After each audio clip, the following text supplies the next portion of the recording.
ما شاء الله ولا حول ولا قوة إلا بالله العلي العظيم. حسبنا الله ونعم الوكيل، نعم المولى ونعم النصير.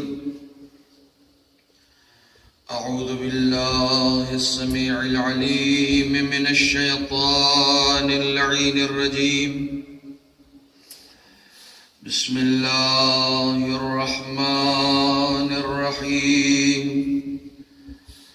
الحمد لله الذي جازي كل صانع ورايش كل قانع ورحم كل ضارع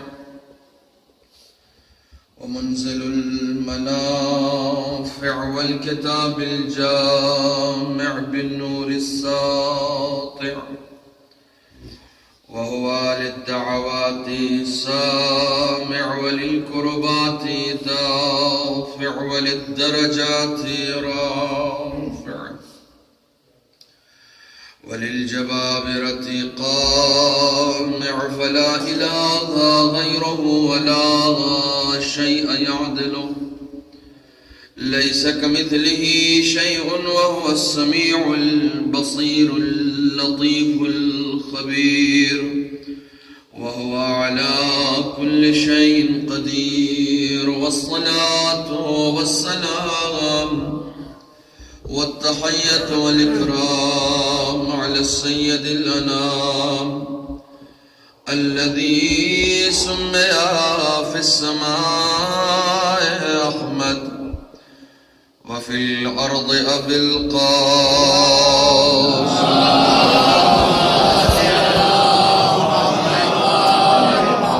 وعلى أهل بيته الطيبين الطاهرين المعصومين المظلومين الذين أذهب الله عنهم الرجس وطهرهم تطهيرا.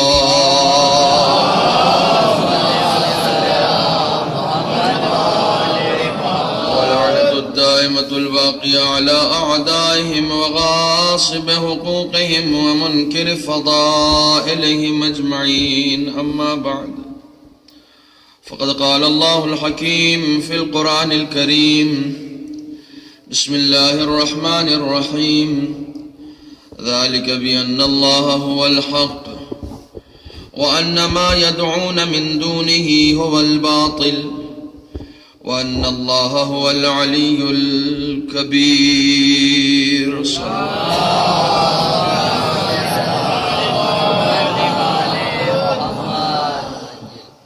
برادران عزیز، کربلا میزان حق و باطل کے عنوان سے جس سلسلہ گفتگو کو آپ مسلسل سماعت فرما رہے ہیں، آج اس کی چوتھی قسط ہدیہ سماعت ہے۔ کربلا تاریخ اسلام کا ایک ایسا یادگار لمحہ ہے کہ جس پر اسلام کی بقا کا انحصار ہے۔ اگر اسلام سے کربلا کو ہٹا لیا جائے تو اسلام کی بنیادیں بے بنیاد نظر آتی ہیں، اور عنوان میزان حق و باطل ہے، جسے تاریخ اسلام میں اور بہت ساری جنگیں ہوئی ہیں، تاریخ اسلام میں اور بہت سارے معرکے ہوئے ہیں، لیکن تمام معرکوں میں جسے میزان کہنے کا حق حاصل ہے وہ کربلا ہے۔ کربلا آئینہ ہے، ایک ایسا آئینہ کہ جس میں حق کی تصویر بھی نظر آتی ہے، باطل کی تصویر بھی نظر آتی ہے۔ اگر اس آئینے کو درمیان سے ہٹا لیا جائے تو حق کیا ہے یہ سمجھنا مشکل ہو جائے گا، باطل کسے کہتے ہیں اس کی تفہیم مشکل ہو جائے گی، کیونکہ امام حسین کے کارناموں میں یہ ایک کارنامہ ہے کہ آپ نے حق و باطل کے درمیان ایک ایسا خط فاصل کھینچا ہے کہ حق کی تصویر بھی دنیا کے سامنے آ گئی اور باطل کی تصویر بھی دنیا کے سامنے آ گئی۔ کربلا وہ آئینہ ہے کہ جس میں حق و باطل صاف صاف نظر آتا۔ آئینے کا رول انسان کی زندگی میں بہت اہم ہوتا ہے۔ رسول اسلام صلی اللہ علیہ وآلہ وسلم کو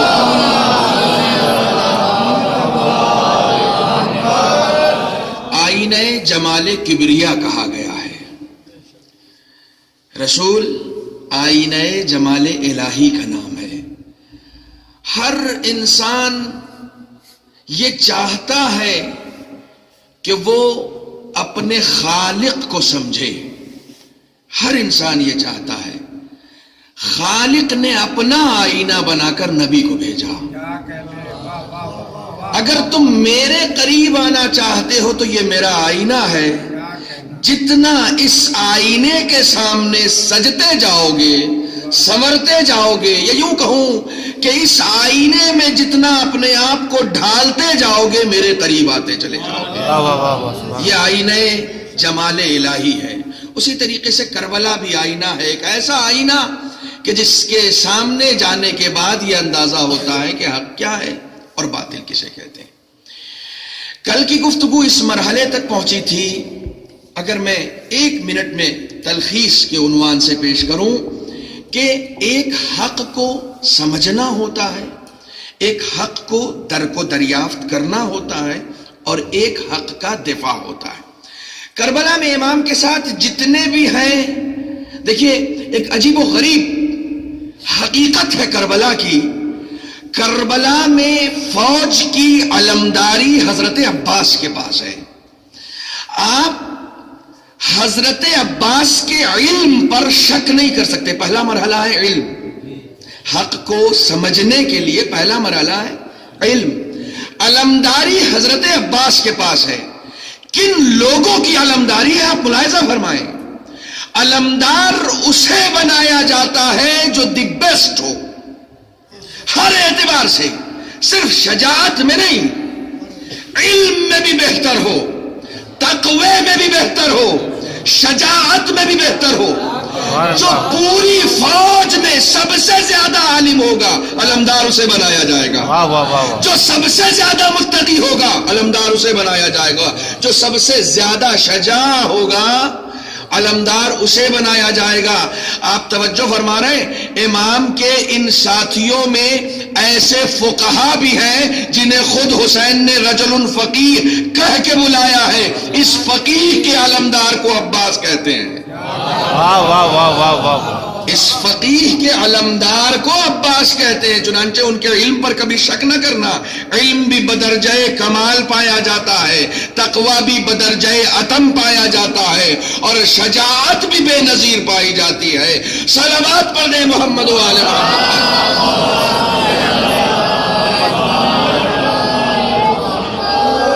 جہاں علم نہیں ہوتا وہاں دین اور حق کو سمجھنے کی صلاحیت نہیں ہوتی۔ جہاں دین اور حق کو سمجھنے کی صلاحیت نہیں ہوتی وہاں درک و دریافت کی قوت نہیں ہوتی، کیونکہ قلب پاکیزہ نہیں ہوتا۔ جب تک ہم کسی چیز کو سمجھیں گے نہیں اس وقت تک اسے اپنا نہیں سکتے۔ جب تک ہم کسی چیز کو اپنائیں گے نہیں اس وقت تک ہم اس کا دفاع نہیں کر سکتے، اس وقت تک ہم ڈیفنس نہیں کر سکتے۔ تو پہلا مرحلہ ہے حق کو سمجھنا۔ توجہ فرمائیے گا، پہلا مرحلہ ہے۔ کل اسی عنوان سے چند باتیں میں نے آپ کے سامنے پیش کی تھی کہ حق کو سمجھنا سب سے پہلا مرحلہ ہے۔ جب دین کو ہم نہیں سمجھتے ہیں تو خرافات دین میں داخل ہو جاتے ہیں اور انہی خرافات کو ہم دین کا نام دے دیتے ہیں۔ جب دین کی تفہیم نہیں ہوتی، دین ہماری سمجھ میں نہیں آتا، تو دین ہم جو سمجھتے ہیں اسے سمجھتے ہیں۔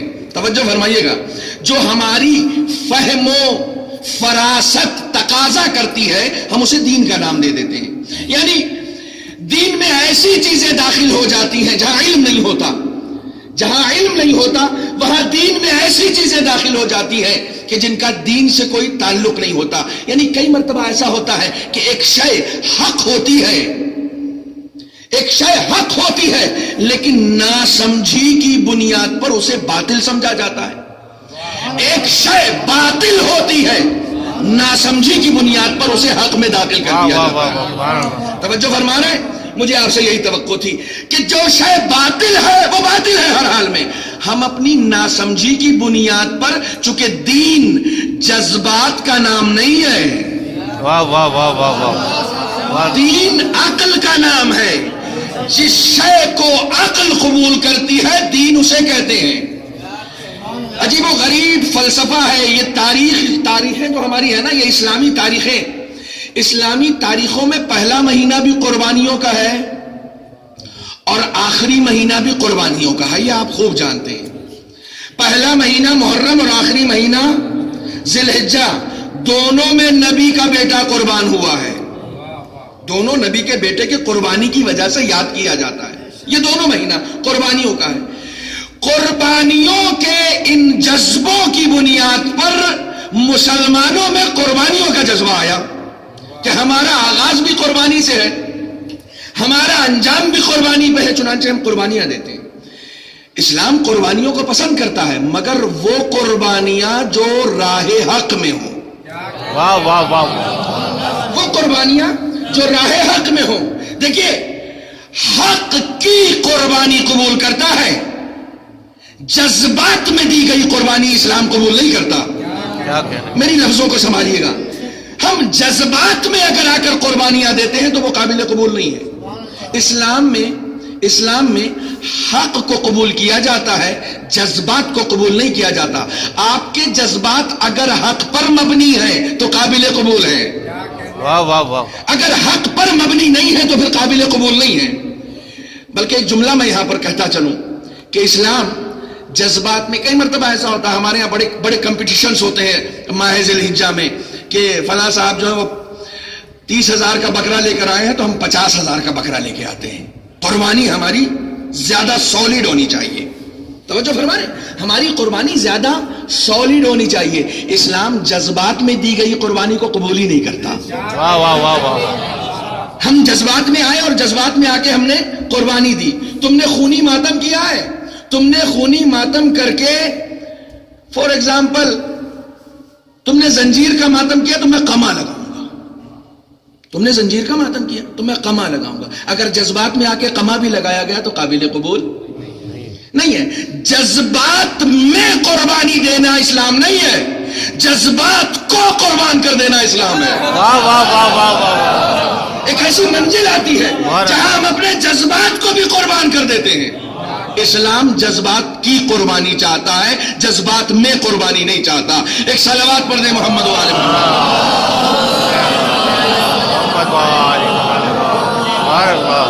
بہت سارے ایسے مرحلے آتے ہیں کہ جہاں حق کی جب تفہیم نہیں ہوتی ہے تو جو دین نہیں ہے وہ دین ہو جاتا ہے، اور جو دین ہے وہ دین سے خارج ہو جاتا ہے. بہت سارے ایسے رسول اسلام صلی اللہ علیہ وآلہ وسلم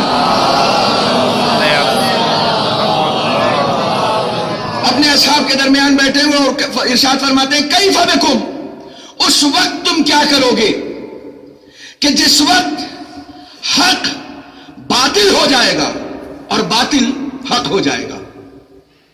اس وقت تم کیا کرو گے جب خیر شر ہو جائے گا اور شر خیر ہو جائے گا. یہ پوری ایک حدیث ہے، پورا سلسلہ ہے. میں صرف پورے سلسلے کو نہیں سنا رہا ہوں، جو موضوع سے متعلق ہے میں صرف اس کو سنا رہا ہوں. جب حق باطل ہو جائے گا اور باطل حق ہو جائے گا، خیر شر ہو جائے گا اور شر خیر ہو جائے گا. اصحاب حیران ہو گئے، یا رسول اللہ کوئی ایسا وقت بھی آ سکتا ہے جب شر خیر ہو جائے اور خیر شر ہو جائے؟ کہاں ایسا وقت بھی آئے گا، ایسا وقت بھی آئے گا کہ جب شر خیر ہو جائے. مثال کے طور پر حجاب خیر ہے یا شر ہے؟ پردہ خیر ہے یا شر ہے؟ بتائیے، یہ وہ زمانہ ہے یا نہیں ہے؟ آج میٹرو میں کوئی باحجاب لڑکی چلی تو جائے، تعجب سے اسے نہیں دیکھا جائے گا جو بے حجاب ہے،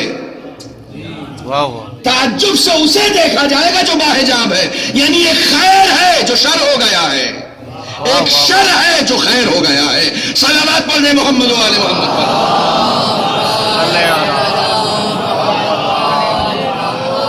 دین میں ان چیزوں کو داخل کرنا جو دین میں نہیں ہے, دین سے ان چیزوں کو نکال دینا جو دین میں داخل ہے, یہ نافہمی ہے, یہ ناسمجھی ہے. امام محمد باقر علیہ الصلوۃ والسلام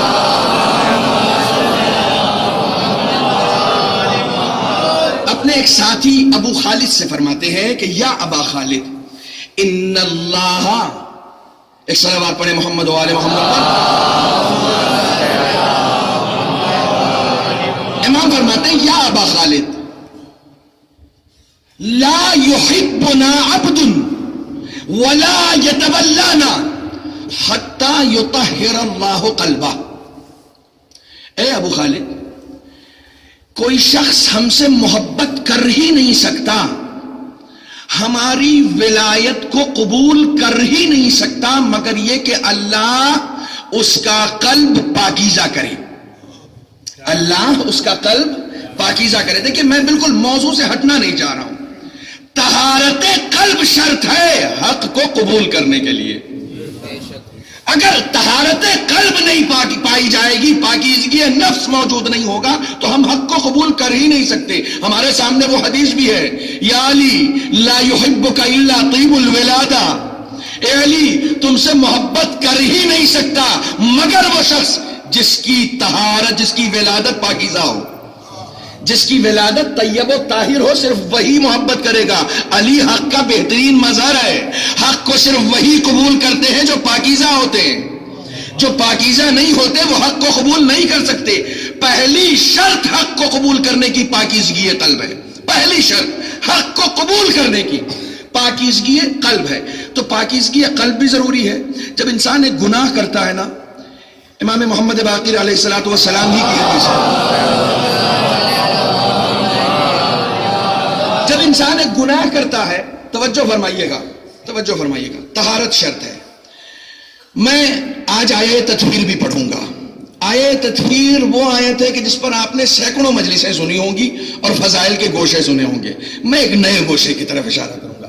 طہارت قلب شرط ہے اس کے لیے جو حق کو اپنانا چاہتا ہے. قلب اگر پاکیزہ نہیں ہوگا تو حق نہیں اپنایا جا سکتا. امام فرماتے ہیں کہ جیسے انسان گناہ کرتا ہے اس کے قلب کی سفیدی پر ایک سیاہ نقطہ آ جاتا ہے. یہ پانچویں امام کی حدیث ہے. اس کے قلب کی سفیدی پر ایک سیاہ نقطہ آ جاتا ہے.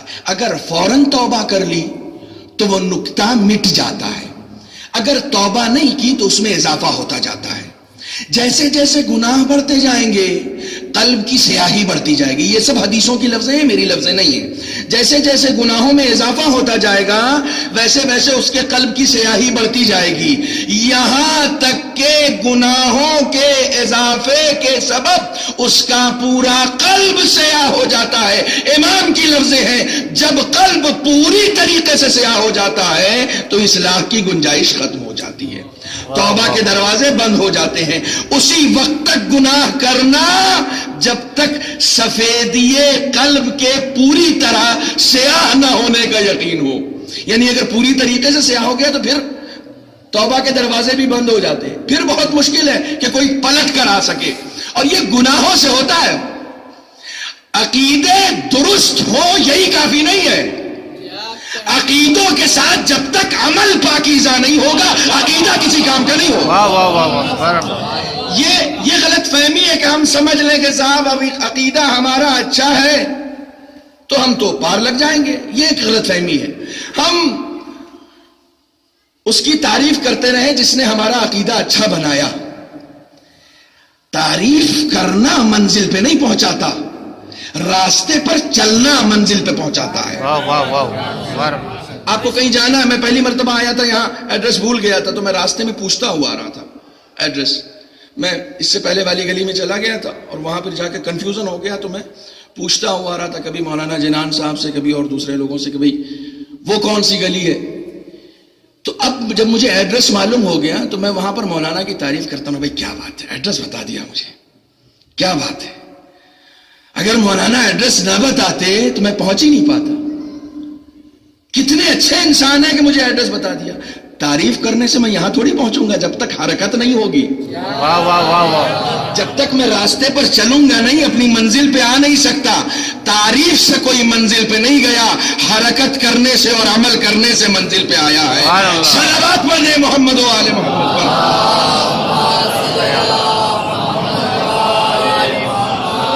ایک اور صلوات پڑھیں محمد و آل محمد. آج آپ کی صلوات سے یہ اندازہ ہو رہا ہے کہ میری گفتگو خشک رہنے والی ہے. یقین جانیے ممکن ہے یہاں پر آپ اس کی خشکی محسوس کریں, لیکن گھروں پر جا کے جب غور کیجئے گا تو اس کی تراوٹ کا احساس ہوگا, اس کی تری کو آپ یقیناً محسوس کریں گے. کیونکہ یہ وہ پیغامات ہیں جو اگر اس فرش عزا پر ہمیں نہیں ملے تو پھر کوئی ایسا مدرسہ نہیں ہے ہمارے پاس, کوئی ایسی یونیورسٹی نہیں ہے ہمارے پاس جو ان پیغامات کو آگے بڑھا سکے. جو بھی خامیاں ہمارے یہاں پائی جاتی ہیں, کل سب سے پہلے میں نے شروعات اپنے فرقے سے کی تھی.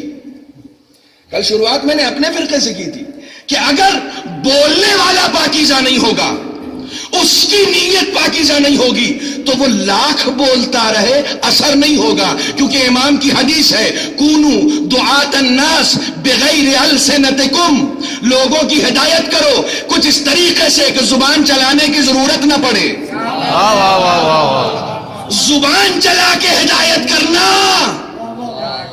علی والوں کا کام نہیں ہے. تمہارا عمل ایسا ہو جائے کہ لوگ عمل کے ذریعے سے ہدایت پا جائیں.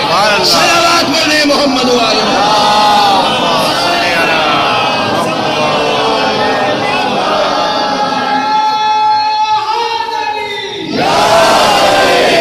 دیکھیں آج اس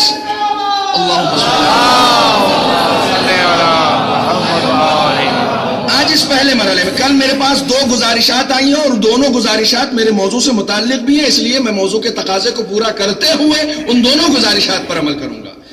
سب سے پہلا مرحلہ یہ ہے کہ میں نے پہلی مجلس میں کہا تھا کہ میں اپنوں کو بلا کے غیروں کو نہیں سناتا ہوں, جو آتا ہے میں اسی کو سناتا ہوں, اسی سے بات کرتا ہوں.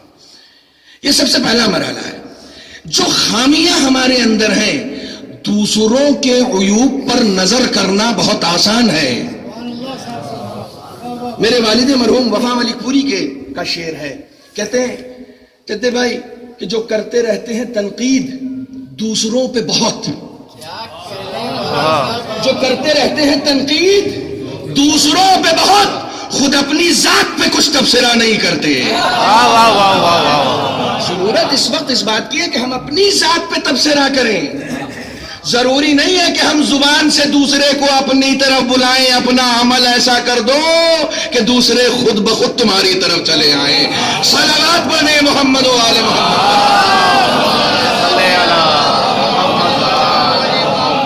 نوجوانوں, سب سے پہلا پیغام میرا آپ نوٹ کریں. سب سے پہلا پیغام, گناہ کس وقت بڑھتے ہیں؟ گناہ قلب کی نجاست کا سبب ہوتے ہیں. جیسے قلب نجس ہوگا حق کی قبولیت میں مشکل ہوگی. اگر حق کو قبول کرنا ہے تو قلب کو طاہر طیب پاکیزہ رکھنا پڑے گا. گناہ قلب کو نجس کرتے ہیں. امام علی علیہ السلام ارشاد فرماتے ہیں کی کثرت قلب کو مردہ کر دیتی ہے. امام کی حدیث ہے گناہوں کی کثرت قلب کو مردہ کر دیتی ہے. مردہ قلب میں حق نہیں رہتا, زندہ قلب میں حق رہتا ہے. صلوات پڑھیں محمد و آل محمد. سب سے پہلا پیغام, گناہوں کی کثرت کب ہوتی ہے؟ جب ہم کسی گناہ کو چھوٹا سمجھتے ہیں. جب بھی ہم کسی بھی گناہ کو چھوٹا سمجھیں گے نا, اس کے بعد ایک سٹیپ اور آگے بڑھیں گے, یہ تو چھوٹا گناہ ہے, کون سا ہم وہ گناہ کر رہے ہیں, یہاں تو کیسے کیسے مسلمان ہیں لوگوں کو ذبح کر رہے ہیں, ہم وہ تو نہیں کر رہے. کیا مطلب وہاں تک پہنچنا ہے, وہاں جانا ہے ہمیں. جو وہ بڑے بڑے گناہ ہو رہے ہیں, جو وہ بڑے بڑے جرائم ہو رہے ہیں, ہمیں وہ کرنا ہے. جو ہم ان چھوٹے گناہوں کی تعویل کرنے کے ساتھ ہم کون سا بڑا گناہ کر رہے ہیں. پتہ نہیں دنیا میں کتنے بڑے بڑے گناہگار موجود ہیں. جہاں یہ خیال آیا اس کا مطلب آپ گناہوں کے ایک سٹیپ پہ چڑھ گئے. واہ واہ واہ واہ. بھئی یہ پہلا سٹیپ چڑھنے کا مطلب کیا ہوا؟ آپ اور اوپر جانا چاہ رہے ہیں گناہوں میں. پہلے مرحلے میں جہاں گناہ کو ہم نے ہلکا سمجھا کہ یہ تو کوئی گناہ نہیں ہے, کتابوں کی فہرست مت پڑھو کہ گناہ کبیرہ کون ہے اور گناہ صغیرہ کون ہے. یاد رکھنا سب سے بڑا گناہ وہ ہے جسے تم نے سب سے چھوٹا سمجھا. سبحان اللہ. سب سے بڑا گناہ وہ ہے جسے تم نے سب سے چھوٹا سمجھا کہ یہ کون سا گناہ. میں مثال دے کے ثابت کر دوں گا اسے. میں مثال دے کے ثابت کر دوں گا. مسلسل مجلسوں کی وجہ سے تھوڑی سی آواز بھی گرفتہ ہے، لیکن آپ مجھے معلوم ہے کہ پیغام لینے کے لیے آئے ہیں، آواز سننے نہیں آئے. آپ یہاں سے باہر نکلے مجلس کے بعد، گھر کے لیے کچھ سامان آپ نے خریدا. توجہ فرمائیے گا، گھر کے لیے آپ نے کچھ سامان خریدا، ہاتھوں میں آپ کے سامان بھرا ہوا. پیچھے سے ایک موٹر سائیکل والا آیا اور اس نے زوردار دھکا آپ کو مارا. آپ کی پسلیوں میں چوٹ لگی، آپ کا سارا سامان بکھر گیا. ایک گناہ. توجہ. ایک دن آپ اور جا رہے تھے، اس دن آپ کے ہاتھ میں کوئی سامان بھی نہیں تھا، خالی ہاتھ آپ چلے جا رہے تھے. ایک نوجوان سا لڑکا ہاتھ چلاتا ہوا، جو نارملی لڑکے چلتے ہیں اپنی ٹشن میں، انہی میں ایک لڑکا چلا جا رہا تھا. اس کا ہاتھ آپ کے ہاتھ سے ذرا سا ٹچ ہو گیا. بتائیے ان دونوں گناہوں میں بڑا کون سا گناہ ہے؟ جس نے بائک سے دھکا مارا وہ بڑا ہے یا یہ جو ہاتھ لگ گیا ہلکا سا؟ کون سا بڑا ہے بھائی؟ نہیں بھائی، انصاف کیجئے، انصاف کیجئے. جو بڑا ہے اسے بڑا رہنے دیجئے. نہیں، وہ بڑا کیسے ہوگا؟ نہیں، جو بڑا ہے اس میں نقصان ہوا ہے، اس میں اس کا سامان گرا ہے، اس میں اس کی. یہ بڑی اچھی بات ہے. ہماری مجلسیں ایسی ہو جائیں نا تو معاشرے سے بڑی برائیاں ختم ہو جائیں گی. ہمارے یہاں مجلسوں میں ایک سب سے بڑی کمزوری ہے کہ یہاں صرف ایک آدمی بولتا ہے، دوسرے کو بولنے کی اجازت نہیں ہوتی. اس لیے وہ صحیح پڑھ رہا ہے، غلط پڑھ رہا ہے، وہ بیچارہ صرف سننے آیا ہے، بول نہیں سکتا. اس کی سب سے بڑی پرابلم یہ ہے. اگر یہ معیار ختم ہو جائے اور درمیان سے بھی اٹھ کے کوئی کہنے لگے مولانا یہ بات جو آپ کہہ رہے ہیں نا یہ بات صحیح نہیں ہے، یا اگر اسے اس بات کا یقین ہو کہ ہاں صحیح نہیں ہے، لیکن اگر یقین نہیں ہو تو کم سے کم اٹھ کے حوالہ تو پوچھ لے. ہمارے یہاں حوالے پوچھے نہیں جاتے. ذاکر ممبر پہ بیٹھ کے نہ جانے کس کس کے حوالے کر کے چلا جاتا ہے. محمد آپ کی عقل کس بات کا تقاضا کر رہی؟ بڑا گناہ تو وہی ہے جس میں نقصان زیادہ ہوا. بڑا گناہ تو وہی ہے جس میں نقصان زیادہ ہوا. لیکن میں ابھی 1 منٹ میں اس بڑے گناہ کو چھوٹا کر دوں گا اور چھوٹے گناہ کو بڑا کر دوں گا. جو اس نے بائک سے ٹکر ماری، آپ کے سامان کا بھی نقصان ہوا، آپ کی پسلیوں میں چوٹ بھی آئی، آپ گر بھی گئے، کوہنیوں سے خون بھی نکل آیا. بڑا گناہ یہی ہے. لیکن جیسے ہی اسے احساس ہوا کہ آپ کو چوٹ لگ گئی ہے، وہ آگے بڑھا، اس نے بائک روکی، اسٹینڈ پہ لگایا، آپ کے بکھرے ہوئے سامان کو سمیٹ کر آپ کے ہاتھوں میں دیا. چچا غلطی ہو گئی، معاف فرمائیے گا، میں نے دیکھا نہیں تھا. غلطی ہو گئی، معاف فرمائیے گا، میں نے دیکھا نہیں تھا. اب وہ جو ہاتھ مارتا ہوا جا رہا تھا، جیسے ہی آپ کو ہاتھ پہ چوٹ لگی آپ نے پلٹ کے دیکھا. اب جیسے ہی آپ نے اس کی طرف پلٹ کے دیکھا، اس نے کہا ہڑ، ارے کیا ہے؟ وہ اکڑ گیا. چھوٹے گناہ پر اکڑ گیا. چھوٹا گناہ بڑا ہو گیا، بڑے گناہ پہ نادم ہو گیا. بھائی جب خدا کی پیدا کی ہوئی مخلوق نادم ہو جانے پر معاف کر دیا کرتی ہے تو خدا کیسے نہیں معاف کرے گا؟ صلوات پڑھ دے محمد علی محمد.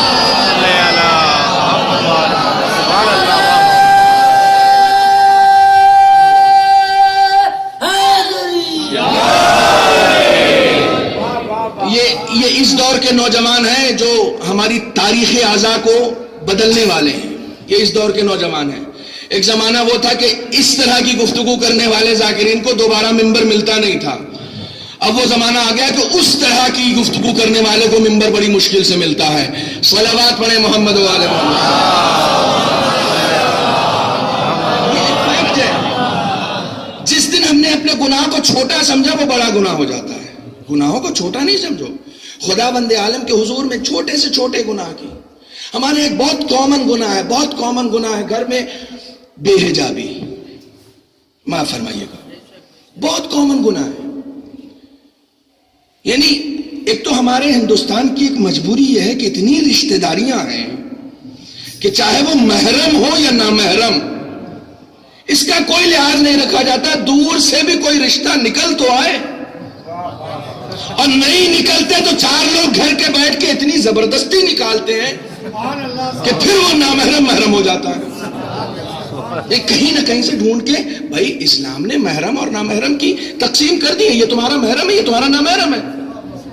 اسلام کوئی بفے سسٹم تھوڑی ہے کہ جو تم چاہو گے لے لو گے اور جو تم چاہو گے چھوڑ دو گے، نہیں، ایک کمپلیٹ پیکج ہے، لینا ہے تو پورا لو، واہ واہ واہ واہ، سبحان اللہ سبحان اللہ، نہیں لینا ہے تو چھوڑ دو، ایک کمپلیٹ پیکج ہے، اپنی پسند کا آپ سامان اٹھا لیتے ہیں۔ یہ اسلام تھوڑی ہے، پورا ایک کمپلیٹ پیکج ہے، پورا لو۔ یا ایھا الذین آمنوا ادخلوا فی السلم کافہ، قرآن کی آیت ہے، پوری طریقے سے اسلام میں داخل ہو جاؤ، یہ نہیں کہ جو سمجھ میں آ رہا ہے اس میں داخل ہو گئے، جو نہیں سمجھ میں آ رہا ہے سر میں جائیں، نہیں ہوتے۔ ایک سسٹم ہم نے اپنا بنایا ہوا دین، یعنی ایک وہ دین، میں نے کہا نا خرافات دین ہو جاتے ہیں، واہ واہ واہ واہ، اور جو دین ہے وہ خرافات سمجھا جاتا ہے۔ کیسے خرافات سمجھا جاتا ہے؟ ایک بیچارہ بچہ مولوی بننے چلا گیا، اسے سمجھ میں آ گیا کہ یہ لوگ جو زبردستی کے میرے رشتہ دار ہیں یہ محرم تھوڑی ہے۔ اب وہ جب تک نہیں گیا تھا تب تک گھر میں درانہ گھس جاتا تھا، اب جب وہ مولوی ذرا سی پڑھ کے آیا تو بیچارہ باہر کے بیڈ روم میں یا بیٹھک والے روم میں بیٹھ گیا، اندر نہیں آ رہا ہے، کیوں؟ اسے معلوم ہے کہ اندر کوئی میرا محرم نہیں ہے۔ تو گھر سے خاتون نکل کے آتی ہیں، اب تم اتنے بڑے ملا ہو گئے، تم بھی ہم سے پردہ کرنے لگے۔ یہ فیکٹ ہے، نہیں ہے، یہ حقیقت ہے یا نہیں ہمارے درمیان؟ وہ دین پر عمل کر رہا ہے اور ہمارے گھر کی خاتون اسے دین سے اٹھا رہی ہے، نہیں دین پہ عمل مت کر۔ یہ کون سا دین ہے؟ آپ مجلسوں میں آ رہی ہیں تو دیدار بن کے آ رہی ہیں، شادیوں میں جا رہی ہیں تو بے دین بن کے جا رہی ہیں، واہ واہ واہ واہ، یہ کون سا دین ہے؟ سبحان اللہ، مجلس میں آئیں گے تو کالی ردا اوڑھ کے، اور ہم جیسے مولویوں کو شادی میں نکاح پڑھنے کے لیے شرط لگانی پڑتی ہے، دیکھیے اگر یہ کامن ہوا حساب کتاب تو ہم نکاح نہیں پڑھیں گے، ہمیں شرط لگنی پڑ رہی ہے، اس کی ضرورت کیوں پڑ رہی ہے؟ یہ حسین کے چاہنے والوں کی شادی ہے، یہ زینب کبریٰ کا ماتم کرنے، زینب کبریٰ کی بے پردگی کا ماتم کرنے والوں کی خوشیاں ہیں۔ واہ واہ واہ واہ، عجیب و غریب ہے، حیرت اس وقت زیادہ بڑھ جاتی ہے کہ زینب کبریٰ کی بے پردگی کا ماتم بھی کرنے آتی ہیں اور بے پردہ ہو کر بھی آتی ہیں۔ صلوات پڑھیں محمد و آل محمد۔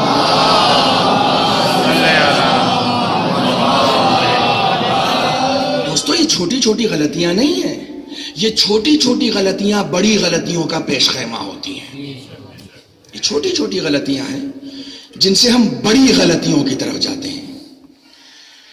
کچھ اصلاحوں کی ضرورت ہماری مجلسوں میں ہے، اور یہ ساری غلطیاں عدم طہارت قلب کی بنیاد پر ہوتی ہیں، چھوٹی غلطیاں ہیں لیکن عدم طہارت قلب کی بنیاد پر ہوتی ہیں۔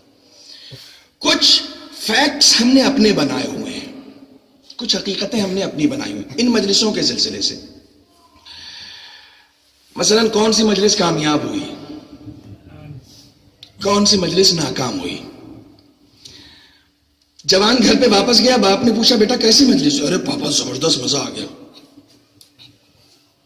کیا مزہ آیا؟ کامیابی کا معیار کیا ہے مجلسوں کی؟ کہا پاپا بہت لوگ تھے۔ پہلا معیار سنو سنو، فیکٹ ہے یہ، سنو، پہلا معیار پاپا بہت لوگ تھے۔ ایک معیار یہ ہوا کہ جس مجلس میں زیادہ لوگ ہوتے ہیں وہ کامیاب ہوتی ہے۔ دوسرا، آج اس لیے میں بڑے آرام سے پڑھ رہا ہوں کہ کامیاب نہ ہو، بہت آرام سے۔ سبحان اللہ، دوسرا اور کیا ہو بیٹا؟ بیٹا بابا ذاکر جو آئے تھے وہ بڑے زبردست تھے، بڑی دور سے آئے تھے، فلاں جگہ کے تھے، مثلا پاکستان سے آئے تھے۔ پاکستان سے آ جاتا ہے تو ایسے ہی مجلس بڑی ہو جاتی ہے، باہر کا اگر آ گیا، یہ مجلس ہے، فرنیچر نہیں ہے۔ واہ واہ واہ واہ، تمہارے گھر کا خریدا ہوا سامان نہیں ہے کہ بڑے برانڈ سے لے لیا تو اچھا ہو گیا۔ یہاں کا برانڈ تم اور ہم نہیں طے کرتے، حسین کی ماں طے کرتی ہے۔ واہ واہ واہ واہ، ہم طے نہیں کر سکتے، یہ کام آپ نہ کریں، یہ کام آپ نہ کریں۔ لوگ زیادہ تھے، ذاکر باہر سے آیا تھا، اور کیا ہوا؟ نعرے خوب لگے، واہ واہ خوب ہوئی۔ مولا کائنات نے ایک زمانے تک مسجد میں خطبہ دیا، کبھی نعرے لگے؟ کبھی نعرے لگے اس کا مطلب خطبہ فلوپ، واہ واہ نہیں ہوئی کوئی، خطبہ اچھا نہیں تھا ان کا. معلوم ہو جس میں نعرے لگے، جس میں واہ واہ ہو، یہ ہمارا معیار ہے اپنا. یہ معیار ہم نہ طے کریں. مجلسوں کی کامیابی یا ناکامی کی ضمانت ہمارے ہاتھوں میں نہیں ہے. کیوں اہل بیت خدا عمل نہیں دیکھا کرتے، نیتیں دیکھا کرتے ہیں. کل کی گفتگو سے میں نے جوڑی اپنی بات.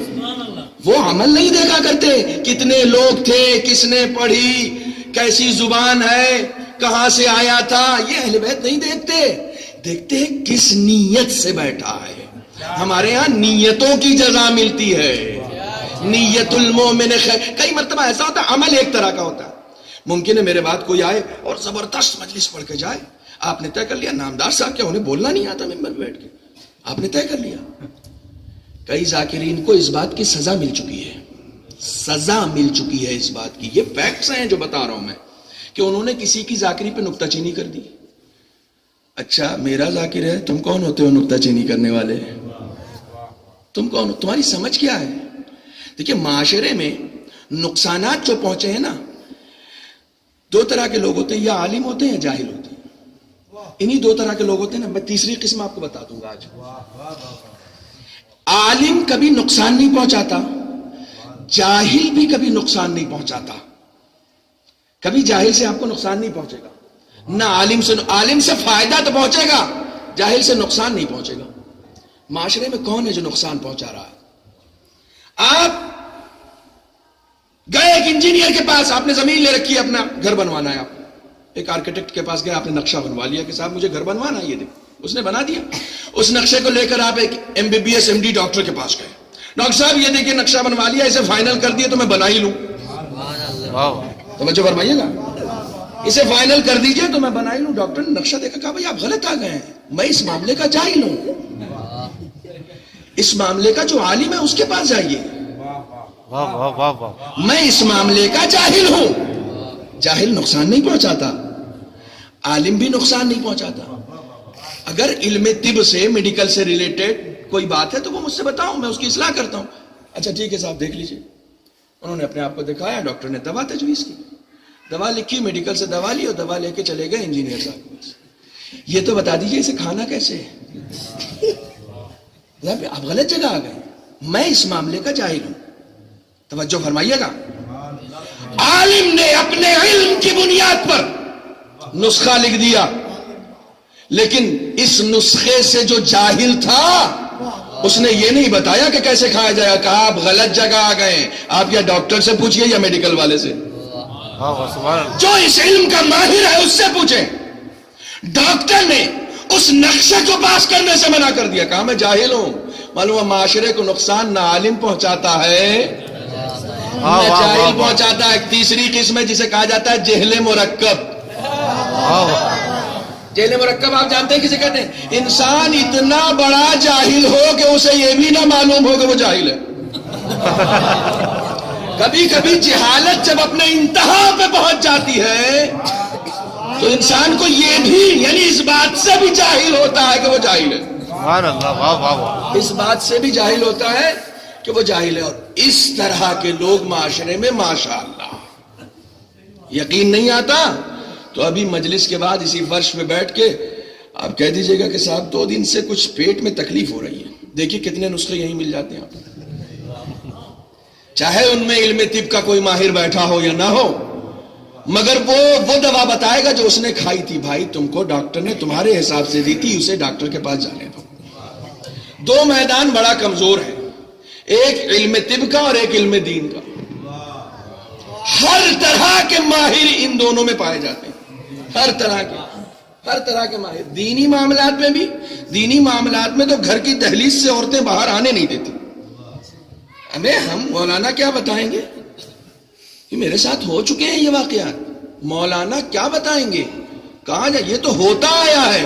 یہ ہوتا آیا ہے کا نعرہ جناب ابراہیم کی قوم لگا رہی تھی. تم نے میرے بتوں کو توڑ دیا، ہم تو یہ عبادت کرتے آئے ہیں. جو کرتے آئے ہو وہ حق نہیں ہے، جو حق ہے وہ حق ہے. صلوات پر دے محمد والے.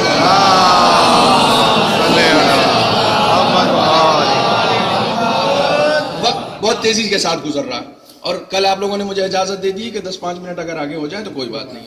جو لوگ ایگری نہیں کرتے وہ صلوات پڑھیں.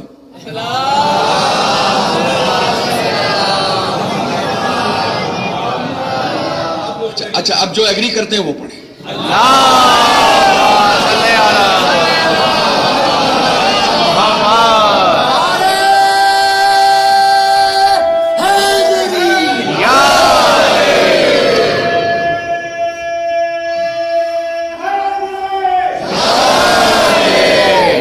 خدا سلامت رکھے آپ کو.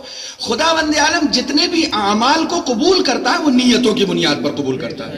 کئی مرتبہ ایسا ہوتا ہے کہ عمل دکھنے میں ایک جیسا ہوتا ہے مگر اس کے اثرات میں زمین و آسمان کا فرق ہوتا ہے.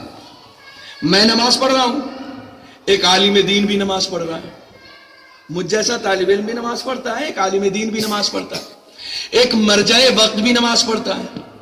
اور آگے بڑھوں، مولائے کائنات بھی نماز پڑھتے ہیں. وہی صبح کی 2 رکعت سورہ حمد ہم بھی پڑھ رہے ہیں، دوسرے سورے وہ بھی پڑھ رہے ہیں، رکوع وہ بھی کر رہے ہیں، سجدے میں جو وہ کہہ رہے ہیں وہی ہم کہہ رہے ہیں، وہی عالم کہہ رہا ہے، وہی مرجع کہہ رہا ہے. لیکن کہاں میری نماز اور کہاں مرجع وقت کی نماز؟ کسی میں ہمت ہے کہتے کہ دونوں کی نماز برابر ہے؟ کسی میں ہمت ہے؟ یا کسی میں ہمت ہے کہتے کہ جیسی مرجع وقت نے پڑھی ویسے ہی مولائے کائنات نے پڑھی؟ کہاں وہ نماز اور کہاں یہ نماز؟ عمل ظاہری طور سے ایک ہوتا ہے، جو شے عمل کو بلندی عطا کرتی ہے وہ نیتوں کی پاکیزگی ہے. نیت میں جتنی طہارت آتی جائے گی عمل پاکیزہ ہوتا جائے گا، بلند ہوتا جائے گا. ظاہری طور سے عمل ایک جیسا ہوتا ہے. ایک بڑی مشہور مثال ہے اور میں اکثر دیتا ہوں.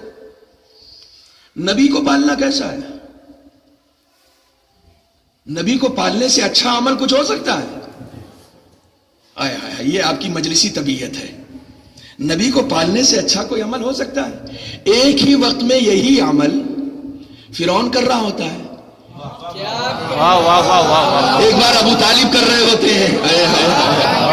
عمل یہی ہے، عمل یہی ہے. ایک طرف ابو طالب کر رہے ہیں، دوسری طرف فرعون کر رہا ہے. ایک عمل ہے، جزا عمل کی بنیاد پر نہیں ملتی، کس نیت سے پرورش کر رہا ہے. صلوات پر دے محمد مولانا غلام حیدر صاحب نے ایک بڑی اچھی بات کہی. کبھی کبھی بڑی بھاری بھرکم بات آپ بڑے ہلکے انداز میں کہہ جاتے ہیں، تو بات جب بھاری بھرکم ہوتی ہے تو انداز بھاری بھرکم کرنے کی ضرورت بھی نہیں ہوا کرتی. ایک صلوات پڑھ دے محمد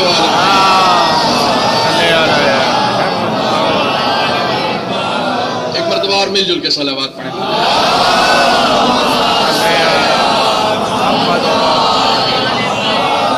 عجیب و غریب معیار ہے جو ہم نے خود طے کر رکھے ہیں.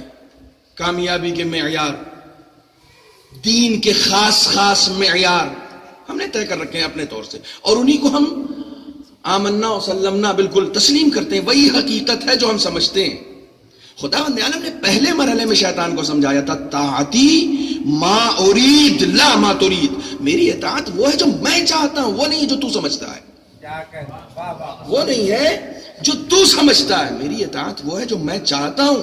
خداوند عالم ہم سے کیا چاہتا ہے؟ حق و باطل میں نمایاں فرق یہی ہے کہ جب آپ کا کوئی عمل خالصتاً للہ ہوگا تو وہ حق ہوگا، اللہ سے ہٹ کر کسی لیے بھی ہو وہ باطل ہوگا. کسی کے لیے بھی ہو وہ باطل ہوگا. آپ اپنے بچے کے لیے کوئی عمل کرنا چاہ رہے ہیں، آپ یہ نہ سمجھیے کہ وہ باطل ہے. بچوں کی پرورش آپ پر فرض ہے، یہ بھی خدا کے لیے ہے، یہ بھی خدا کے لیے. ہمارے ہاں ایسے علماء کی فہرست بھری ہوئی ہے کہ جنہوں نے پوری زندگی کوئی مباح کام تک نہیں کیا، یا مستحب کیا یا واجب کیا. کوئی مباح کام، مباح یعنی پانی پی لینا نارملی، مجھے پیاس نہیں لگی ہے میں پانی پی لوں، یہ مباح ہے. کوئی مباح کام بھی ہمارے علماء نے نہیں کیا، یا واجب کیا یا مستحب کیا. یہ ہے دین، اسے دین کہا جاتا ہے. نیتوں کی پاکیزگی شرط ہے. جب قلب پاکیزہ ہوتا ہے تو نیت خود بخود پاکیزہ ہو جاتی ہے. کل میں نے عرض کیا تھا نیتوں کے اوپر، جیسے قلب پاکیزہ ہو جائے گا نیتیں خود بخود پاکیزہ ہو جائیں گی. کچھ مراحل ہیں جسے مجھے سر کرنا ہے. میں نے مجلسوں کا تذکرہ کیا. میں ایک واقعہ سنا دوں جو میں اکثر مجلسوں میں پڑھتا ہوں. میرے خیال میں اگر آپ یوٹیوب پہ بھی دیکھیں گے تو 2-3 مجلسوں میں یہ واقعہ مل جائے گا آپ کو. کامیابی کے معیار مجلسوں کے ہم نے اپنے طور پر طے کر رکھے ہیں. اپنے طور پر ہم نے طے کر رکھے ہیں. میں یہیں پر گفتگو کر رہا تھا. ایران کے انقلاب سے پہلے ایک بہت مشہور خطیب ہیں. کہتے ہیں کہ ہم امام رضا علیہ الصلوۃ والسلام کی زیارت کر کے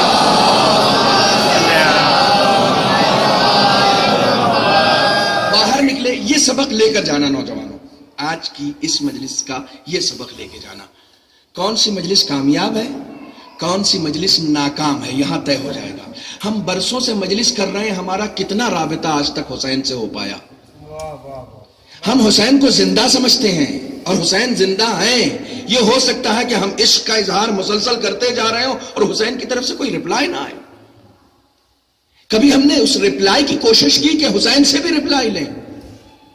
ہم ہمیشہ معاشرے میں اپنے آپ کو بڑا آزادار ثابت کرنا چاہتے ہیں, کبھی سید سجاد کے سامنے بڑا آزادار ثابت کرنا نہیں چاہتے. سب سے بڑی پرابلم یہ ہے, سب سے بڑی پرابلم یہ ہے. کئی مرتبہ ہم اپنے آپ کو سید سجاد سے بڑا آزادار سمجھنے لگتے ہیں.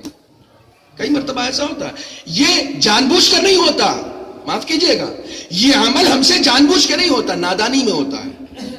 نادانی میں. سب سے بڑا آزادار, سب سے بڑا آزادار کربلا کے بعد ہے سید سجاد.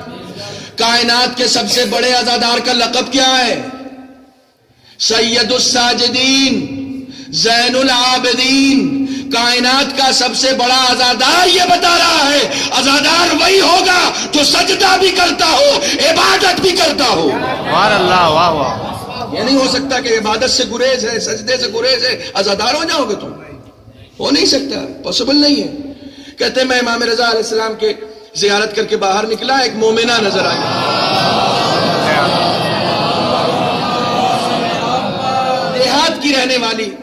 دیہات کی رہنے والی مومنہ, انقلاب سے 20-25 سال پرانا واقعہ ہے. یعنی مشکل سے ابھی 60-70 سال ہوئے ہیں اس واقعے کو. کہتے ہیں وہ قریب آئی, کپڑے سے اپنی شباہت سے وہ معلوم ہو رہا تھا کہ دیہات کی رہنے والی. کہنے لگے میرے قریب آئی, آنے کے بعد کہا کہ آپ مجلس پڑھتے ہیں؟ اپنے زمانے کے نامور خطیب تھے. کہا آپ مجلس پڑھتے ہیں؟ کہا میں پڑھتا ہوں مجلس. کہا میں فلاں دیہات کی رہنے والی ہوں, آپ میرے یہاں ایک مجلس پڑھ دیجئے گا. کہا پڑھ دوں گا. توجہ, کہا پڑھ دوں گا. کہا یہ ایڈریس ہے, اس کو رکھ لیجئے. خطیب حسینی بانی مجلس کے معیار کو دیکھ کے وعدہ نہیں لیتا, واہ واہ واہ واہ واہ, اس کے خلوص کو دیکھ کر وعدہ لیتا ہے. کہا پڑھ دوں گا, اس سے کیا فرق پڑتا ہے, دیہات کی ہے, وہ سیدھا کپڑے پہنے ہوئی ہے, صاحب حیثیت ہو تبھی وعدہ لیں, نہ ہو تو نہ لیں. بانی مجلس کے معیار کو دیکھ کے وعدہ نہیں لیتا, مجلس کا لفظ سن کے وعدہ لیتا ہے. سبحان اللہ. جہاں بھی ہو, جتنے لوگ بھی ہو, مجھے ذکر حسین کرنا ہے, میں وعدہ لوں, میں حاضر ہوں, میں حاضر ہوں. یہ بہانے ہم یہاں کر سکتے ہیں, وہاں کیا منہ دکھائیں گے؟ ڈائری دیکھ لیں, گھر جا کے بتاتے ہیں. یہ بہانے ہم یہاں کر سکتے ہیں, وہاں کیا کریں گے؟ وہاں سب روز روشن کی طرح واضح ہوگا. ہمارا سارا عمل یوم لا ينفع مال, اسی دن کے لیے کہا گیا ہے کہ ہم اس دن ہاتھوں کو بھی بولنے کی اجازت دے دیں گے, کان بولیں گے, زبان بولے گی, سب کچھ بولے گی. یوم تکلم, سورہ یاسین کی آیت کہ ہر چیز اس دن گواہی دے گی. اس دن ہم کیا کریں گے؟ بہانے ہم یہاں کر سکتے ہیں. کہاں پڑھ دوں گا؟ کہنے کہ آ جائیے گا. وقت مقررہ پر وہ اس گاؤں میں چلے گئے. اس زمانے میں بھی انہوں نے بتایا کہ ایران میں اگر کہیں مجلس ہوتی تھی تو گاؤں میں, ظاہر سی بات ہے کہ سب حسین کے چاہنے والے ہیں, یعنی گاؤں میں داخل ہوتے ہی احساس ہو جاتا تھا کہ ہاں آج اس گاؤں میں مجلس ہے, احساس ہو جاتا تھا. کہنے کہ گاؤں میں داخل ہوا, کچھ پتہ ہی نہیں چلا کہ مجلس ہے نہیں ہے, کیا ہے پروگرام. کہنے ایڈریس پوچھتا ہوا اس مومنہ کے گھر تک پہنچا, دیکھا ایک بوسیدہ سا ٹاٹ کا پردہ پڑا ہوا ہے اور اس کے پیچھے ایک ٹوٹا پھوٹا سا دروازہ. کہنے کہ دروازے پہ پہنچا, دق الباب کیا, مومنہ نے سلام کیا, کہا یہ تشریف لائیے, مجلس یہی ہے, آپ صحیح ایڈریس پہ آئے ہیں. کہنے لگے کہ ایک حجرے میں مجھے لے گئی, وہاں ایک چادر بچھائی. چادر بچھانے کے بعد اب میں فضیلت پڑھ رہا ہوں اور آپ گریا کریں گے. کہنے لگے چادر بچھائی, چادر بچھا کے ایک کرسی اس پر لے کر آئی, اس کرسی پہ بھی چادر بچھائی. چادر بچھانے کے بعد نیچے بیٹھ گئی اور مجھ سے کہا بسم اللہ. کہنے لگے میں حیران ہو گیا, پہلی مرتبہ کوئی ایسی مجلس مجھے پڑھنی تھی جہاں سامعین ہی نہیں تھے. سننے والوں میں خواتین کے نام پر صرف ایک، وہ بھی خاتون. میں نے کہا کہ آپ نے کسی کو بلایا نہیں، یہ کیسی مجلس کی آپ نے؟ لوگوں کو بتایا نہیں کہ مجلس ہے. کہنے لگی مجھے شرم آتی ہے کہ میں حسین کے نام پہ کسی کو بلاؤں اور بغیر تبرک کے واپس کر دوں. میں یہ چاہتی ہوں کہ میرے گھر میں مجلس ہو، میں یہ چاہتی ہوں کہ میرے گھر میں مجلس ہو، لیکن یہ نہیں چاہتی کہ بغیر تبرک کے کسی کو. میرے پاس اتنے پیسے نہیں تھے کہ میں تبرک کا انتظام کر سکوں. کہنے لگے کہ عجیب و غریب منظر مجھے لگا، یہ میری زندگی کی پہلی مجلس تھی. کہنے لگے میں ممبر پہ بیٹھ گیا. ظاہر سی بات ہے کوئی ماحول نہیں تھا خطابت کا. کہنے لگے میں نے صرف مصائب پڑھے اور خوب پڑھے. میں نے بھی خوب گریہ کیا، اس مومنہ نے بھی خوب گریہ کیا، خوب گریہ ہوا. کہنے لگے مجلس ختم ہوئی، ہم رخصت ہوئے. جب رخصت کرنے کے لیے مجھے دروازے تک آئی تو چند سکے میرے ہاتھوں پہ رکھے اور کہا میرے پاس جو تھا وہ میں نے دے دیا ہے، شاید آپ کے کرائے کی رقم پوری ہو جائے. میرے پاس جو تھا میں نے دے دیا. اگلے سال یہ تاریخ یاد رکھیے گا. سننا نوجوانوں، ان معیار کو ہمیں سنبھالنا ہے. یہ آزاداری ایک بہت پاکیزہ تحریک ہے. اگر اس کو ہم نے پاکیزہ نہیں کیا تو خدا کی قسم جو سب سے پاکیزہ شے ہے، اگر وہاں پاکیزگی نہیں آئی، وہاں طہارت نہیں آئی، تو پھر کہیں طہارت نہیں آ سکتی.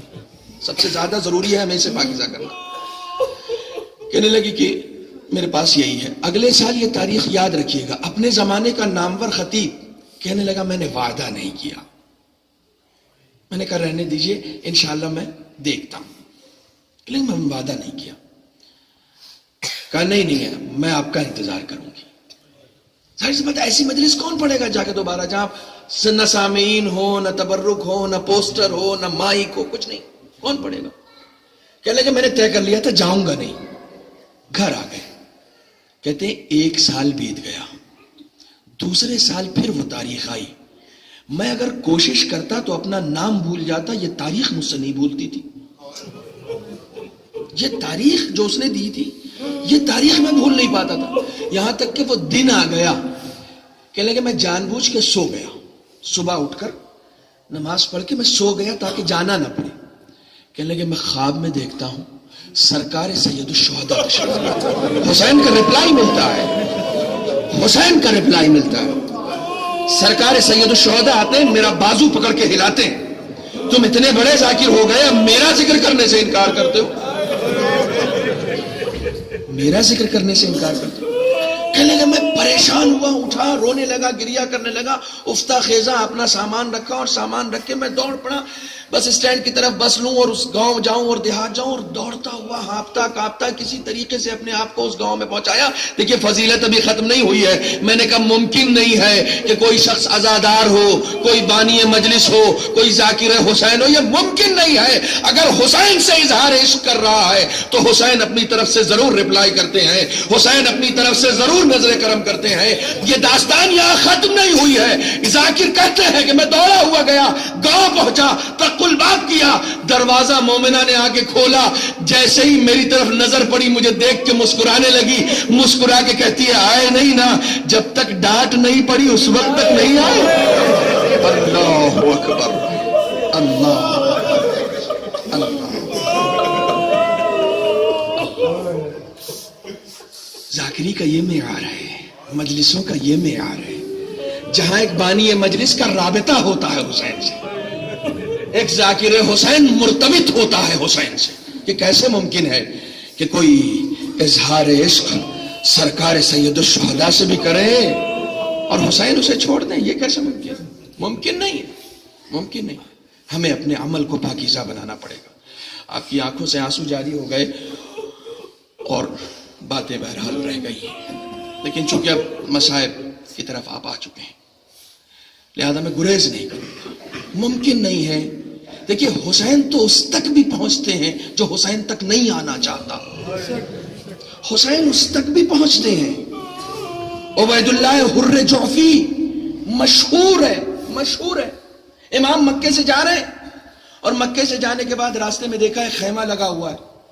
پوچھا کس کا ہے؟ کہا حر جعفی کا ہے. کہا اسے کہو یہ وہ ہے جو کوفے کا رہنے والا ہے، عشق کا اظہار کبھی کر چکا ہے حسین سے، امام نے قاصد بھیجا، کہا جاؤ اسے بلا کے لاؤ کہ حسین کربلا جا رہے ہیں، آ جائے۔ قاصد گیا، آپ جانتے ہیں میں نے کہا نا حسین اسے بھی نہیں بھولتے جو ان تک آنا نہیں چاہتا، ایک مرتبہ صرف کوئی اظہار تو کر دے، حسین چھوڑتے نہیں، حجت تمام کرتے ہیں۔ کہا جاؤ بلا کے لاؤ۔ قاصد گیا، قاصد نے جا کے کہا سرکار آئے ہیں، فرزند رسول آئے ہیں، تمہیں سلام کہا ہے، بلایا ہے۔ کہا مجھے معلوم ہے وہ کہاں جا رہے ہیں، وہ کربلا جا رہے ہیں اور کوفے کے حالات اچھے نہیں ہیں، میں نہیں آ سکتا، ان سے منع کر دو۔ اللہ اکبر، بدنصیبی کبھی کبھی ایسی بھی ہوتی ہے۔ کہا میں نہیں آ سکتا۔ قاصد نے جا کر کہا کہ مولا وہ منع کر رہا آنے سے۔ امام اپنی حجت تمام کرتا ہے، امام نے چھوڑا نہیں، 4 ساتھیوں کو ساتھ لیا، کہا آؤ چلے چلتے ہیں۔ گئے اس کے خیمے میں، گئے، اظہار عشق کرتا تھا، اس کے خیمے میں گئے، خیمے میں جا کے دق الباب کیا، باہر نکلا، سلام کیا، جو استقبال وہ کر سکتا تھا سب کچھ کیا، ہاتھوں کو چوما، امام کو اس جگہ پر بٹھایا جس جگہ خود بیٹھتا تھا، ساری عزت، ساری حرمت، سب کچھ کیا، سارا استقبال۔ یہ بھی ایک میسج ہے، امام صرف آداب و احترام نہیں چاہتا، امام چاہتا ہے حق کو قبول کرنے کی صلاحیت اپنے اندر پیدا کرو۔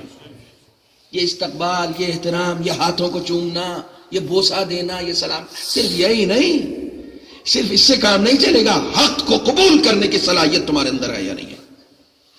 اس نے کہا کہ تم چلنا نہیں چاہتے میرے ساتھ؟ کہتا ہے سرکار میرے پاس ایک گھوڑا ہے جو بہت تیز دوڑتا ہے، کوئی گھوڑا اس کا پیچھا نہیں کر سکتا اور آج تک کسی گھوڑے نے اس کو پکڑا نہیں، اسے لیتے جائیے۔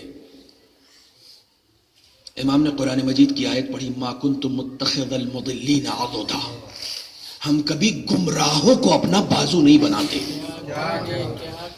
ہم کبھی گمراہوں کو اپنا بازو نہیں بناتے۔ اگر حسین کا بازو بننا ہے تو ہدایت یافتہ ہونا پڑے گا، حسین کا بازو بننا ہے تو حق کو قبول کرنا پڑے گا، گمراہ حسین کا بازو نہیں بن سکتا۔ حجت تمام کر دی، اٹھ کے چلے آئے، نہیں آیا۔ امام کو اس کے گھوڑے، اس کی تلوار، دیکھیے یہاں سے بہت سارے میسجز ملے ہیں۔ ظاہری احترام امام کو نہیں چاہیے ہوتا ہے، ہماری دولت، ہمارا پیسہ ہم امام کے اوپر خرچ کرتے ہیں، نہیں، یہ سب نہیں چاہیے امام کو۔ امام کو تمہاری ضرورت بھی نہیں ہے، تم کو امام کی ضرورت ہے، ہم کو امام کی ضرورت ہے۔ آگے بڑھے، ایک دوسرا خیمہ نظر آیا، پوچھا یہ کس کا خیمہ ہے؟ کہا زہیر کا خیمہ ہے۔ کہا جاؤ میرا سلام کہہ دو۔ قاصد گیا، جانے کے بعد کہا فرزند رسول آئے ہیں، تمہیں سلام کہا ہے۔ کھانے پر بیٹھا ہوا تھا، کہا ابا عبداللہ ہیں؟ کہا ذرا سا تأمل ہوا، دیکھیے جب گھر کی فرد صالح ہوتی ہے نا تو پورا گھرانہ صالح ہوتا ہے۔ کھانے پہ بیٹھا ہوا تھا، ذرا سا تأمل ہوا اٹھنے میں کہ زوجہ آئی، زہیر تم کو شرم نہیں آ رہی ہے؟ فرزند رسول بلا رہا ہے، تم ابھی تک بیٹھے ہوئے، بیوی آ گئی، زوجہ آ گئی، تم ابھی تک بیٹھے ہوئے، فرزند رسول بلا رہا ہے۔ فوراً کھڑے ہوئے زہیر، امام کی خدمت میں آئے۔ امام نے کہا زہیر میں تمہیں کچھ یاد دلانا چاہتا ہوں، یاد ہے ایک جنگ میں تم بھی تھے، ہم بھی تھے، میرے بابا علی نے کہا تھا کہ زہیر، علی، حسین تمہیں ایسی جگہ لے کر جائے گا جہاں تمہیں سعادت نصیب ہوگی، جہاں تمہیں دنیا کی سب سے بڑی خوشی نصیب ہوگی۔ کہا فرزند رسول مجھے خوب یاد ہے، مجھے خوب یاد ہے۔ امام کے ساتھ چلنے کے لیے تیار ہوا، خیمے میں واپس آیا، واپس آنے کے بعد اپنی زوجہ سے کہتا ہے جا میں نے تجھے طلاق دی، جا میں نے تجھے طلاق دی۔ زوجہ بلک کے پوچھتی ہے کہ مجھے اس عالم میں طلاق کیوں دے رہے ہو؟ اب زہیر کے علم کا اور اس کی پاکیزگی کا اندازہ لگائیں۔ زہیر کو معلوم ہے حسین کے ساتھ جانے کا مطلب سر قلم کرنا نہیں ہے، سر کٹانا ہے۔ زہیر کو اس بات کا علم ہے، زہیر جانتا ہے حسین کے ساتھ کوئی بھی ایسا نہیں گیا تھا جو مشکوک ہو، سب یقین کے عالم میں تھے۔ زہیر کو بھی معلوم تھا کہ مجھے حسین کی راہ میں اپنی جان دینی ہے۔ کہا جا میں نے تجھے آزاد کیا، میں نے تجھے طلاق دی۔ کہا زوجہ پلٹ کے کہتی ہے اے زہیر مجھے ایسے عالم میں کیوں طلاق دے رہے ہو؟ کہا سبب ہے۔ کہا کیا سبب ہے؟ کہا تجھے معلوم نہیں عرب کا یہ دستور ہے کہ عرب اگر مردوں کو قتل کر دیتے ہیں تو عورتوں کو اسیر بنا لیتے ہیں، مجھے ڈر ہے کہ کہیں میرے قتل کے بعد تجھے اسیر نہ بنا لیا جائے، اس لیے میں تجھے طلاق دے رہا ہوں، کہیں تجھے اسیر نہ بنا لیا جائے۔ بس اتنی سی بات تھی جو زن و شوہر کے درمیان ہوئی۔ زوجہ نے پلٹ کر یہ کہہ دیا ہے زہیر حسین بھی تو اپنے گھر والوں کو لے کر آیا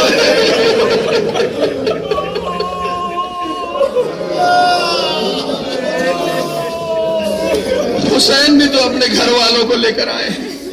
بھئی اتنی سی بات کا سننا تھا کہ مقاتل کی لفظ ہے کہ زہیر کی تیوریوں پہ بل آ گیا۔ کہا تیری جرأت کیسے ہوئی اپنا موازنہ خاندان اسماعیل طہارت سے کر رہی ہے؟ تو اپنا مقابلہ نبی زادیوں سے کر رہی ہے، شہزادیوں سے کر رہی ہے؟ کیا شہزادیاں کہیں اسیر ہوتی ہیں؟ اللہ اکبر۔ زہیر کو یہ علم نہ تھا کہ یہ شہزادیاں بھی اسیر ہوں گی، یہ رسول زادیاں بھی اسیر ہوں گی۔ زہیر کو علم نہیں تھا، تاریخ نے بس اتنا لکھا ہے۔ اس کے بعد زہیر کی زوجہ پلٹ گئی کوفے، واپس چلی گئی۔ ایک مدت گزری کہ کوفے میں کوئی منادی ندا کر رہا تھا کہ اے کوفے والوں آؤ تماشا دیکھو۔ کچھ لوگ ہیں جنہوں نے یزید پر خروج کیا تھا، میں اس کی لفظیں دہرا نہیں سکتا جن لفظوں میں منادی کرائی گئی تھی۔ کچھ لوگ ہیں جنہوں نے یزید پر خروج کیا تھا، ان کے مردوں کو قتل کر کے سروں کو نیزے پر بلند کر دیا گیا ہے اور ان کی عورتوں کو اسیر کر دیا گیا ہے۔ کوفے کے دروازے پر یہ قافلہ رکا ہوا تھا۔ تاریخ کی لفظ ہے ام کلثوم زینب کو دیکھتی ہے، زینب ام کلثوم کو دیکھتی ہے، ام کلثوم پوچھتی ہے بہن زینب یہ بتائیے کیا وہ کوفہ کہ جس میں ہم نے زندگی گزاری ہے، وہ کوفہ جس کی عورتوں کو ہم نے قرآن پڑھایا ہے، کیا اس کوفے میں ہمیں ننگے سر جانا پڑے گا؟ جناب زینب نے کہا ہے ام کلثوم خدا کی مرضی یہی ہے، ہم ننگے سر کوفے میں جائیں گے۔ ارے جیسے ہی کوفے میں داخلہ ہوا ام کلثوم نے ہاتھوں سے اشارہ کیا، یا اہل الکوفہ غضوا ابصارکم نحن اسارى آل محمد۔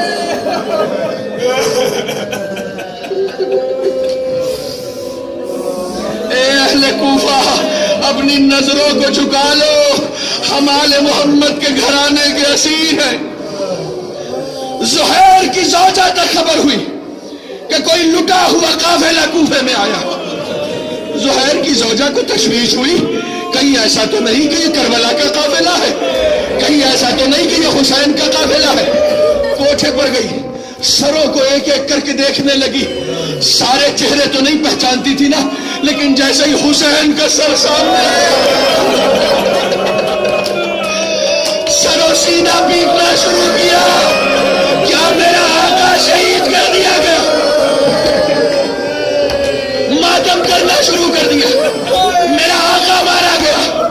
اب سروں کو دیکھتی جاتی ہے، پتہ نہیں، ایک تشویش ہے، زہیر قتل ہوا یا نہیں ہوا، زہیر کی شہادت قبول ہوئی یا نہیں ہوئی، زہیر نے حسین پر جان دی یا نہیں دی۔ سروں کو دیکھتی جاتی ہے، نیزوں سے سر آگے بڑھتے جاتے ہیں۔ اچانک زہیر کے سر پہ جیسے ہی نگاہ پڑی، اپنی نظر آسمان کی طرف اٹھائی، کہا معبود تیرا لاکھ تو نے زہیر کی قربانی کو قبول کیا، زہیر کی قربانی کو قبول کیا۔ اپنے حجرے میں آئی، غلام کو بلایا، بلانے کے بعد کہا دیکھ اب میں تجھے آزاد کر دوں گی، میرا ایک کام ہے، یہ آخری کام میرا کر دے، اس کے بعد تجھ سے کوئی خدمت نہ لوں گی، یہ آخری کام۔ غلام نے کہا شہزادی آپ کام تو بتائیے۔ حجرے میں جا کر ایک کفن لے کے آئی، کفن لا کے غلام کو دیا، کہا دیکھ یہ رسول زادے بھی قتل ہوئے ہیں، رسول زادوں کو تو کسی نے کفن دے ہی دیا ہوگا، میرے زہیر کی میت کربلا میں پڑی ہوگی، جا زہیر کو کفن بنا پہنا کے آ جا، زہیر کو کفن پہنا کے آ جا، پھر اس کے بعد تجھے آزاد کر دوں۔ اب غلام کو بھیجا، اس نے اندازہ لگایا کہ کربلا تک جانے میں کتنا وقت لگتا ہے، کفن پہنانے میں کتنا وقت لگے گا، اور واپس آنے میں کتنا وقت لگے گا۔ وقت کو شمار کرتی رہی۔ ہاں اب وہ کربلا پہنچ گیا ہوگا، ہاں وہ زہیر کو کفن پہنا رہا ہوگا، ہاں وہ واپس آ رہا ہوگا، یہاں تک کہ غلام واپس آیا۔ اب جب غلام جیسے ہی واپس آیا، سامنے آیا، غلام ہاتھوں میں کفن لے کر واپس آ گیا۔ غلام سے پوچھا کفن کیوں نہیں پہنایا، کفن واپس کیسے لے آیا؟ کہا ارے بی بی، جیسے ہی میں کربلا پہنچا وہاں بے پناہ لاشیں پڑے تھے، کسی لاشے پہ سر نہیں تھا۔ میں زہیر کی میت پہچانتا تو کیسے پہچانتا؟ ارے کسی بھی لاشے کو کفن نہیں نصیب ہوا۔ مجھے شرم آئی کہ سارے لاشیں بے کفن پڑے رہے، میں ایک لاشے کو کفن پہنا۔ مجھے شرم آئی، سارے لاشیں بے کفن پڑے رہے، میں ایک لاشے کو کفن پہنا دوں۔ اب دھیرے دھیرے ہم چہلم کے قریب آ رہے ہیں۔ ہمیں یقین ہے، میں تو کبھی کبھی دستے ادب جوڑ کے حسین کی ماں کی خدمت میں گزارش کرتا ہوں، بینی ہمارے پاس غم حسین میں بہائے گئے آنسوؤں کے سوا کچھ نہیں۔ ہماری مغفرت کے لیے نہ ہمارے پاس نمازیں ہیں نہ روزے، غم حسین میں بہائے گئے آنسوؤں کے چند قطرے، یہ ہماری بخشش کا سبب ہونے چاہیے، یہ ہماری بخشش کا سبب ہونے چاہیے۔ صرف ایک منظر گزارش کرنا ہے، صرف ایک منظر۔ یہ لٹا ہوا قافلہ جب کوفے سے نکلا ہے نا، تو اس قافلے کے ایک سب سے بڑے مظلوم کا نام ہے سید سجاد۔ قافلے کے سب سے بڑے مظلوم کا نام ہے سید سجاد۔ قتل ہونے والوں کو کفن نصیب نہیں ہوا، اس مظلوم کو کبھی سایہ نصیب نہیں ہوا۔ یہ ایک ایسا مظلوم ہے۔ کوفے سے قافلہ روانہ ہوا، شمر کو ایک خاص حکم ہے، دو لوگوں کے لیے خاص حکم ہے۔ شمر، دھیان رکھنا، زینب کبھی سائے میں نہ بیٹھنے پائے، سید سجاد کبھی سائے میں نہ بیٹھنے پائے۔ ظالم جب اپنے لیے کہیں رکتے تھے نا، اپنے لیے خیمے بناتے تھے، اہل حرم کے لیے کوئی خیمہ نہیں بنایا تھا۔ ایک منظر نقل کرتی ہے تاریخ کہ ایک ایسا ہی مقام آیا، ظالموں نے اپنے لیے خیمے بنائے۔ ایک شخص ہے حسین ابن نمیر، خیمے میں بیٹھا ہوا ہے۔ سید سجاد جو گلے سے لے کر پاؤں تک لوہے سے جکڑے ہوئے ہیں، دھوپ میں بیٹھے ہیں، دھوپ کی تپش سے لوہا جسم پہ گرم ہو گیا، کبھی گردن میں چپکتا ہے، کبھی ہاتھوں میں چپکتا ہے، کبھی پیروں میں چپکتا ہے۔ ارے سید سجاد کو 2 رکعت نماز پڑھنی تھی، کیا دیکھا ظالموں نے اپنے لیے خیمے لگا دیے۔ سید سجاد اپنا بھاری لنگر اٹھاتے ہیں اور اٹھا کر اس خیمے کا جو سایہ تھا نا، اس سائے میں آ کر نماز پڑھنا شروع کیا، تیمم کیا، اور تیمم کے بعد 2 رکعت نماز سید سجاد پڑھنا چاہتے، نماز پڑھنا شروع کیا۔ کسی نے حسین کو جا کے خبر دے دی، جسے تو نے سائے میں بیٹھنے کے لیے منع کیا ہے نا، وہ سائے میں آ گیا۔ ارے حسین تازیانہ لیتا ہے، لے کر باہر آتا ہے، سید سجاد تازیانوں کی بارش۔ ارے دور سے زینب یہ منظر دیکھ رہی تھی، کہا اے سید سجاد اپنی پھوپھی کو معاف کرنا، اگر چادر ہوتی تو میں تیرے سائے کا انتظام کر دیتی۔ اے بیٹا سید سجاد، سائے کی فکر نہ کر، لعنت اللہ علی القوم الظالمین وسيعلم الذین ظلموا أي منقلب ينقلبون۔ السلام عليك يا أبا عبد الله وعلى الأرواح التي حلت بفنائك، عليك مني سلام الله أبدا ما بقي بقيت وبقي الليل والنهار ولا جعل الله آخر العهد مني لزيارتكم. السلام على الحسين وعلى علي بن الحسين وعلى أولاد الحسين وعلى أصحاب الحسين. ماتم حسين.